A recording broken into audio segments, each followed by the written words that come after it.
Hi, it's David in the stained glass studio. We're talking about moving stained glass and handling stained glass. And this is going to be some really good technical information that everybody ought to have. So now I've got quite a bit of information to give you. And then join me after that information has been presented, because at the end of the video then I'll come back and I'll tell you a little more. All right, thanks.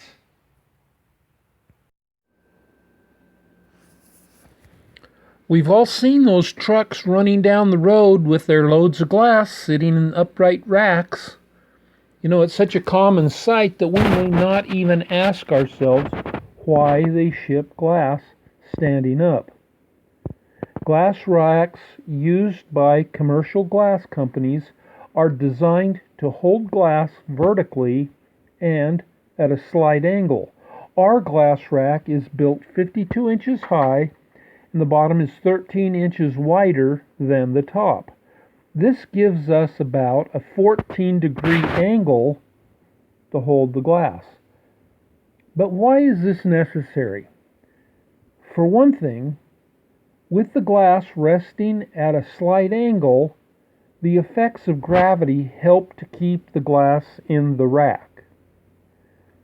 If the glass is standing straight up and down, the weight of the glass would easily shift over the center of gravity each time the truck turned, and the glass would, want to fall off of the truck. But that's not all. With the glass on an angle, it's actually less likely for rainwater to leak down between sheets of glass. Two things happen when water gets between glass. First, there's a water bond formed between the two sheets, almost like a suction cup on glass.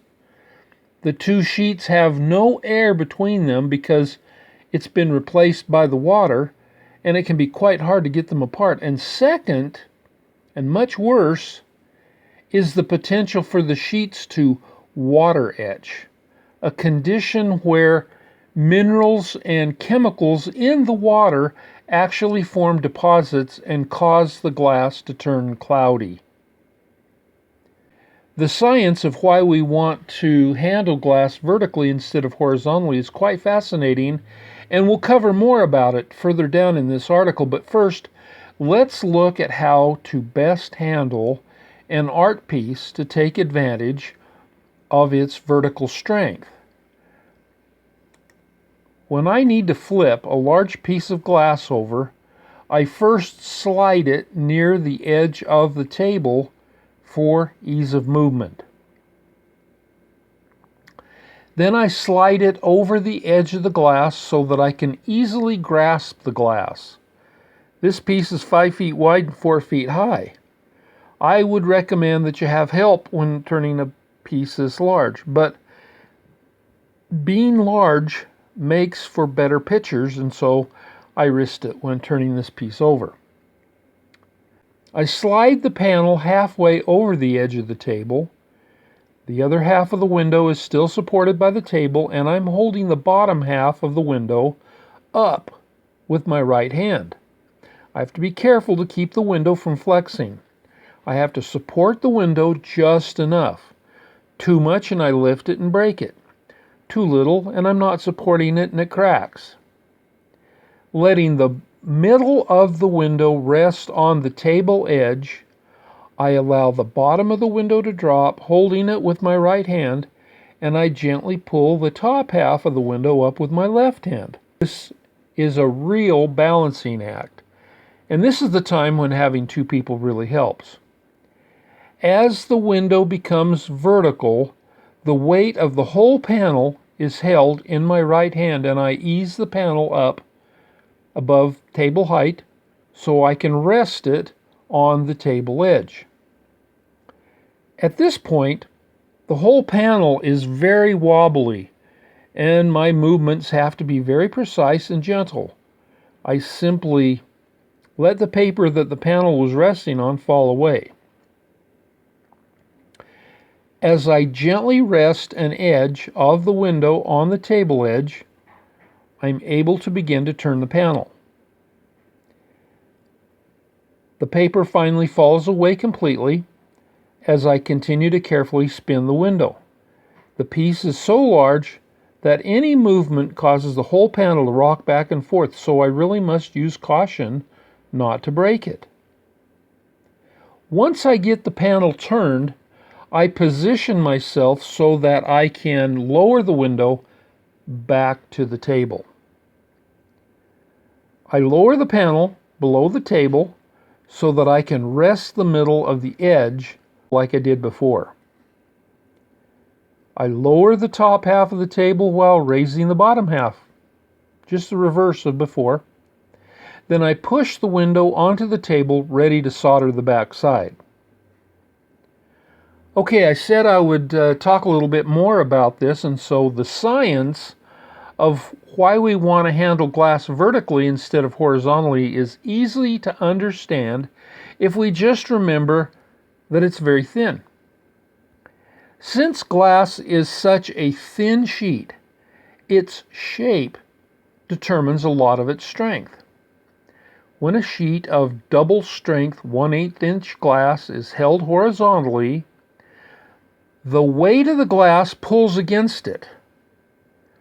If the piece is small, say 6 inches square, the weight pulling on the glass is pretty small in comparison with its size. If a sheet of glass is large, the weight pulling on the glass will be great enough to allow the glass to bend, or at least want to bend. This condition puts the glass at stress and it wants to break. See how it bows slightly on that sheet? Think of a piece of paper.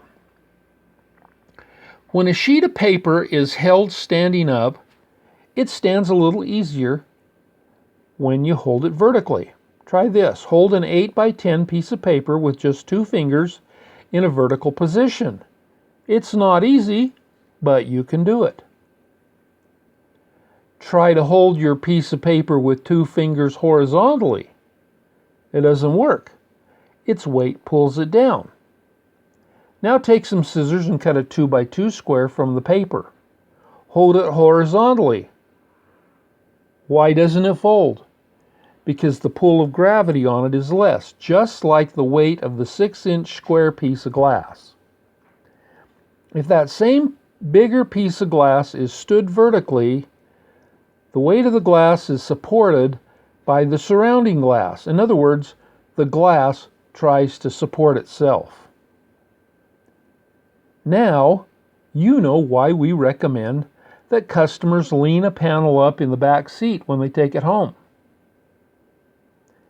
Now, I hate to have this article go on too long and run the risk of boring you, but it would be a good idea to mention safe handling of regular sheets of glass. If you've been buying glass for very long, you know that sometimes in shipping, a sheet of glass can get a small fracture in it, sometimes so small it's difficult to see. This fracture represents a weakness in the glass which can give way at any time. If you handle glass sheets at all times as if they have a hidden fracture that's about to give way, you will increase your safe handling of glass. Always carry glass from the top of the sheet, at the sides of the sheet near the top, and assume that it might break away at any moment. Keeping this possibility in mind will cause you to dress and act safely. You'll wear shoes that will protect your feet if glass falls on them. You'll carry glass in such a way that if it breaks, it will fall away from you, but will not fall towards other people.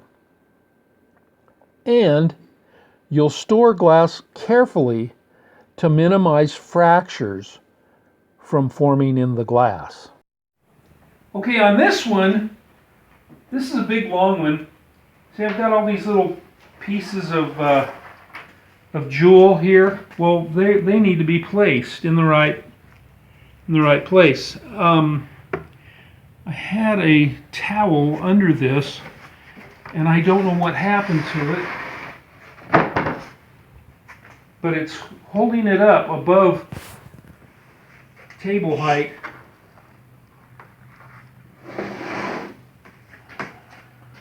So I'm flipping it over. All right, now I can place these pieces here.